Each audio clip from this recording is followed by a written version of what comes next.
Welcome to In a Nutshell, the podcast dedicated to all things agricultural consulting. I'm Dylan Brush here with soil genius and ag consultant Bill Brush, and we're delighted to accompany you on this journey where we break down the different aspects of agricultural consulting. In each episode, we'll dive into the realm of agriculture through the eyes of Bill Brush, where consultants like Bill play a vital role in empowering farmers, agribusiness, and agricultural organizations. If you're passionate about agriculture, problem solving, and enjoy a little bit of detective work, this podcast is tailor-made for you. Hi, and welcome back to In a Nutshell. This is Bill Brush, and I have an interesting kind of topic that's in the news right now, and just a lot of different spins on it, a lot of different things to think about. And I'm calling it Growing Food and the Dilemma that we are. We all know that we have to have food to survive, and it's not something that we have a choice on. We have to have something to eat to survive. But the other part of it is, can we afford it? Is it affordable? And I know we hear it every day somewhere in the U.S. or somewhere on the news of food scarcity, food shortages, the cost of food, food's too high, how we can't afford it, on and on and on. Okay. But when you hear about, we need cheap food, that's just a point of view. What is cheap? Cheap in comparison to what? It's only cheap compared to maybe what I used to pay, but isn't that the same thing with your wages? I make more money, and a portion of that extra money that I make's got to go for the price of food as it increases. If I compare it to other places around the world, in some places our food is still very cheap. In a lot of my travels to other places around the country, around the world, food is very expensive. I've been some countries where it's cheaper than ours. And it's more of, I think, the nationality or the actual government that's trying to keep it food cheap or less expensive. And our country does it all the time. I mean, there's all kinds of ways that we try to affect the pricing that food is and try to keep it lower. And we do it with, trying to artificially affect prices by giving growers subsidies. So they don't make as much money on their actual commodity, but they also get subsidized with some kind of a payment from the government. We try to eliminate competition, or we try to increase competition to drive food down. It can work both ways. Food prices are too cheap for the farmer to survive, so we tax imports coming in, and or we've got enough here to survive to ours, and we want to negatively impact them, so we diminish the amount we bring in. So we try to take it when we need it and keep it out when we don't. The other way we've tried to do things, if we don't have enough of a price, we try to make a market that may not be there. We've had things where we reduced acreage, and way back, and it's been quite a while, but I'm old enough to remember it, where they actually paid farmers not to plant. Paid you so much an acre not to even put a crop in the ground. Now Bill's going to kind of get into talking about supply and demand. And trying to stimulate supply and demand. But, overall, you're always looking to stay in business is for your price to be consistent with the level that it costs you to do that and eke out some type of profit. But always, I've found in the crops I've grown and the crops I've been around with others, that the supply and demand is always what drives the markets, always what drives pricing, always what drives whether the profitability of the farmer is there or not. It always works, and it seems like it always has. If you have a crop that everybody's making really good money on, farmers have a tendency to overplant that crop. If last year's crop of, let's go back to wheat, was really, people made good money on wheat. Well, some people that might have planted different crops, I got to get into wheat. So now our supply increases, but didn't demand increase.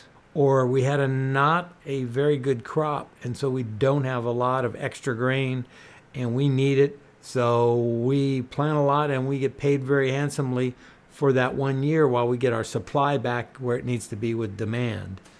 All of these things are, this is a active living commodity. It has to grow, it has to work, it has to produce every year. But we don't have a guaranteed, it's not like a factory where our average production turns out so many of these products, 800 an hour, or, even in, say, the car manufacturer, we turn out so many cars per day. So that's the amount that this plant does. And if you need more than that, you have a second and a third and a fourth plant. But if you're not moving those cars at the other end of the spectrum, then what happens is we have too many cars, not enough buyers, and now we start to work on ways to move those cars to get them out of the supply chain. How do they do that? Well, I've seen them for years with 0%, interest for 60 months. We've seen it where they'll give you rebates. We've seen it where you don't need to pay for the first 90 to 180 days once you buy it. Anything they can to get you to move towards buying a new car that you probably need, but prices have been too expensive, and now they are cutting costs and doing things like that to get them back more affordable. So it all comes back again to supply and demand. But farmers are really good that when a market gets too good, we overplant, we oversupply. A good example, too, even in Midwest where they're limited because of their climate of what crops they grow there, we go back there is so much of it, such a high percentage that's either in corn or soybeans, one or the other. And it's usually a mix of both. In other words, you might be a 60% corn, 40% soybeans. Soybeans get good, and you move that up to 60% soybeans and 40% corn. I've had some people where corn got so good that they went way high, 80%. But they always then oversupply, kill the market, and then we're back to next year. You're hoping that you can become profitable. But it's difficult to tell people when an opportunity to make money is there that you don't take it. Because you never know how many times, if I don't take it, and next year we have an abundant supply and I don't make it either year, so I may be in trouble financially. Out in California a few years back, we had too much milk. And pricing was really, really difficult.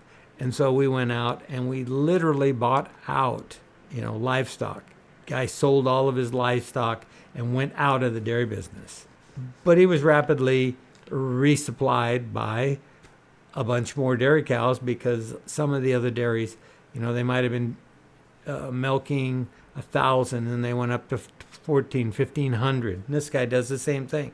So the fact that you took out a dairy of 1,000 cows, you just put it right back in business. It had little or no effect. So the supply and demand didn't have the effect that they wanted on this particular program, and I haven't seen it. But everybody's always tried to artificially do this. They're not trying to do it naturally, trying to meet supply and demand. And when you do, that's when you will have the best years. And even in addition to that, if you create a surplus and reduce profit, the thing that happens is people will plant less. And you could do beyond profit, you could go to a loss. I can't grow this and make any money. I will lose money, so I don't plant at all. So you reduce the surplus, and the following year, here comes prices back in. We get the same thing. Right now I hear a lot of people talking about meat, particularly beef, being too high. Well, too high is if you're buying it, too low if you're selling it. You have an opportunity as a farmer rancher to make money. I don't think anybody should be sitting there and saying it's too high.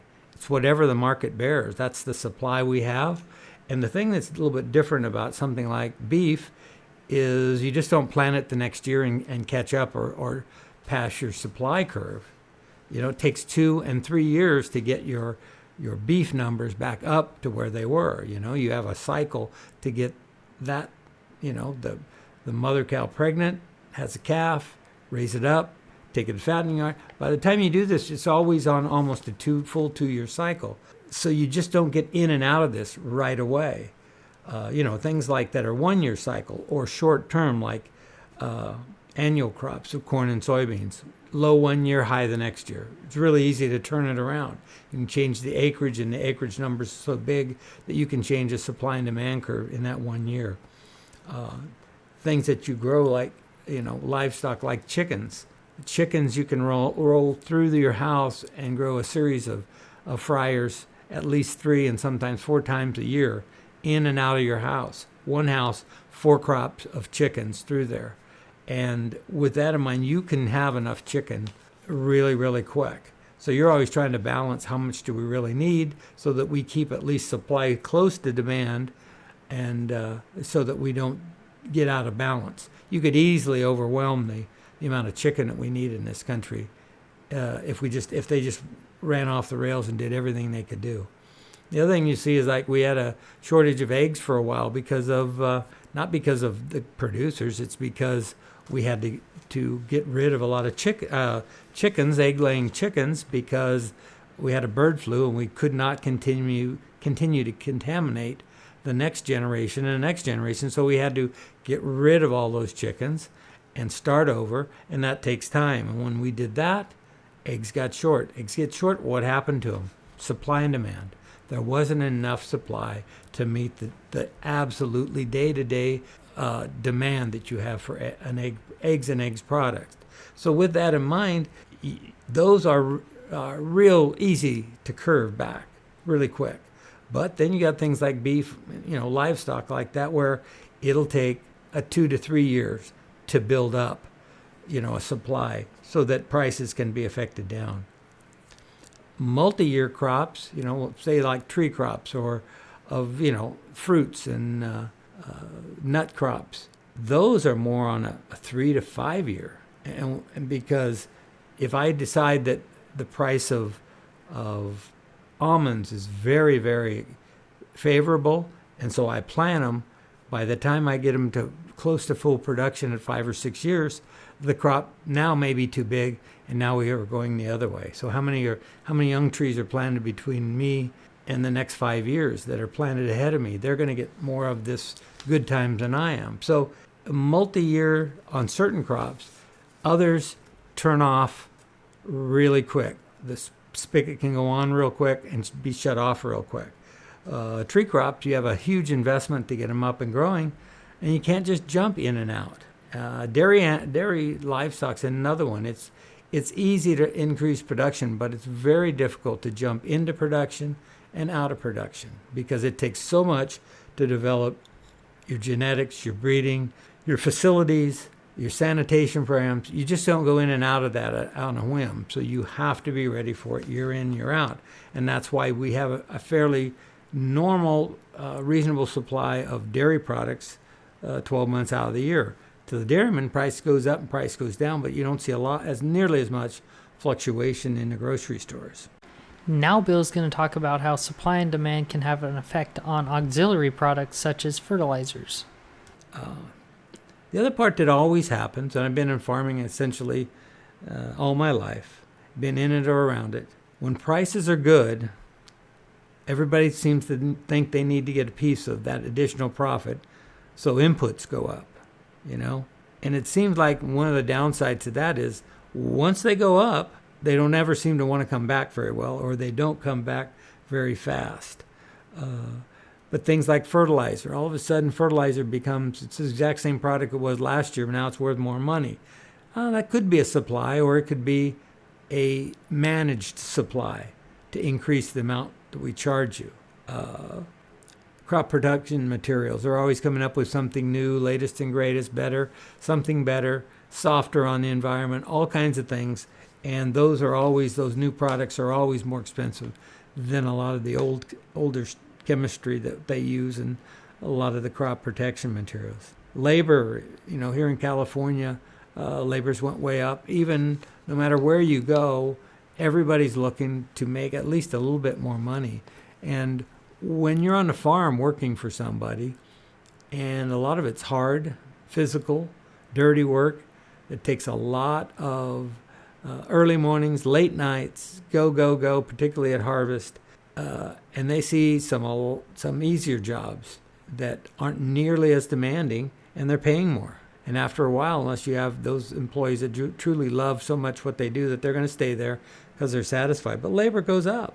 And with it go taxes, and with it go the other parts of that could be health insurance. Everybody's talking about it. All of these are at the expense of the farmer and what he makes. Equipment. Equipment just keeps going up and up with the latest, greatest, technology. I recently saw some self-driving tractors where they actually go out and program them. I've seen this for, it's been quite a few years ago, probably 25 years ago or better, where they had a lot of driverless equipment, but they were all tied to one master, one that controlled the rest of their ones. I saw like 6 alfalfa swathers, one driver on the lead one, and the other ones triggered all off of his GPS signal. And they were cutting a field, and he would just pick it up on time, put it down on time, and cut it just perfectly on the edge that was set by the lead driver. So those have been around, but this is fully autonomous, where you put into your phone, set the boundaries, and let it go to work. And so your equipment becomes more expensive to do all those things. And on one side, you do get rid of labor because nobody's driving it. That's an expense you save, but the technology costs too. So we'll see how that develops over here. The other thing is, can you get the labor? Also, when prices go up and are really good, land values go up. And all of a sudden, you've got a lot of what I call paper money, which means you put a value on the land, and that land's only worth that if you sell it. But when things become tougher and margins go way down, or you're farming at a loss, then land values go down. A lot of that paper money goes away. So much per acre. You might be at $15,000 an acre, and land prices, because you're not making any money, goes down to 10. Well, that's $5,000 an acre, and you didn't do anything but move paper around. So those happen to us too. I think most people are really worried when prices raise too fast, or they take money away from areas that you would rather spend it on. Because what do you have to have? You have to have water, you have to have a place to live, you have to have food. Those 3 essentials, okay? And it's getting more and more where you also have to have health care. Those aren't real, your place you live might be, but food, water, and health insurance are not really sexy items. They're necessities, but we would rather spend money on other items, things that bring us more entertainment, more joy. When you see the price that we see some performers get for just a performance, or what it costs to go to a play or a musical, or what it costs anymore to even just to go to a movie, or what it costs for the latest and greatest computer, AI, laptop, phone, all of these things. They can do a lot of things for us, and business can take those and monetize that.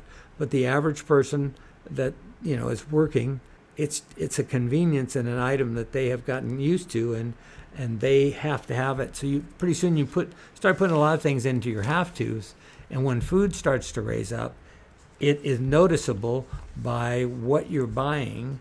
And I've always said, if you can't afford beef, well, there's other meats. There's pork, there's chicken, there's fish. A lot of these can be much less expensive. At one point, if you can't move a product, one thing's going to probably happen is it's going to go down in price. So you have control over a lot of this. A lot of things, it just takes will and what you want to do to make that happen. And the other thing I noticed too is that we just don't know a lot about where our food comes from. Just think to yourself, when's the last time I really sat down, read an article, got on a YouTube channel, got on any type of article that had to do with farming, the farming plot, finding out what farmers are thinking about, finding out why do we think that food's more expensive? Is it temporary? Is it going to be from now on? but yet we're not listening to any of the information that's out there to consume and say, oh, okay, this is going to pass. Okay, I can see that in the future. This is why this is where it's at. Like when eggs are so high, I don't think anybody understood the bird flu and what happened to the eggs and why we didn't have them in the store, which is why they went to be so high. And yet you just saw the price, and we're paying a high price that was unbelievable and unreasonable in most regards. So a lot of it starts with education. And if I might suggest that once every 2 weeks, or at least every month, go out of your way and listen to or watch something that's ag-related to get an idea what's happening with your food and why your food's more expensive, or why it's an opportunity to maybe buy some food that's going to be very inexpensive for a while, why that would be. We look at a lot of things and we buy on price points, but we know we have to have food, so we go in and try to buy what we want and find out, gee, that's too much, I can't afford that, rather than finding out I need to be off of this for a while, but according to the articles I read, we should see this start to come back in the spring. It should start to get cheaper again and those kind of things. But, we've got to be interested in what we eat, And you should want to know, how is this food made? And who's making our food? And what are farmers like, And it'll always be that way unless we make changes now. The numbers are staggering. There used to be 92% was involved in food and ag. Now it's down to somewhere around less than 10%, or less than that even. And so it's less and less doing more and more. And we need to find that who are those people that are still doing it, and are they small farmers? Not much anymore. They had to be bigger or they wouldn't be in business. There's a few, obviously, there's always a few exceptions. But also on the size of farmers, who owns those farms? Is it a farm family or is it a corporation? And a corporation that hires managers to manage farms for profit, and they're not as concerned with the overall cost of things. They're worried about making profit and returning to shareholders. There's lots of that. How many people from foreign countries are coming in and buying up, or at least capturing land to farm on, because they don't have enough of this type of farmland? They value the land we have, and they're coming over trying to buy more and more of it. And we're trying to, in some ways, it's not important because we seem like we always have enough. But I can tell you that they're not making the kind of farmland that we have here in the United States. So we need to hang on to it and continue to make it as fertile and as productive as possible.